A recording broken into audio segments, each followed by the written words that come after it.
All right, so we're going to just touch base on how to change your email signature. So, what you're going to do is you're going to find either from me or Jackson, um, just go ahead and copy our signature. You'll get an email from one of us. And all you have to do is go like you're just hit compose, like you're going to start a new email. You'll see this insert signature, manage signatures right here. I'll take you to this page.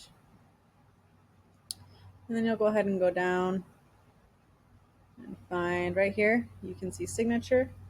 And as you can see, I've already put mine here. I also went to my Facebook page and I added my link.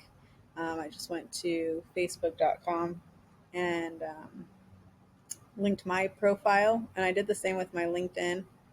And then so you'll just copy, you'll paste it here, paste my signature in this box. I guess first you hit create new. Here we go. This will be a test. So test, create. This way you can see the whole thing.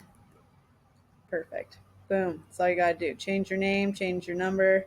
Um, you can keep this, missionformedia.com. If you own another business, you can go ahead and put that in there. I did for mine. And then I also linked my Facebook page and my LinkedIn page, which I think I already said. And then you'll just go down to the bottom, make sure you hit save changes. And then when you go to compose one now, insert, I have no signature, mission for media, and the test. Boom, ready to go. So there you go. That's just how to change it. Thanks for watching.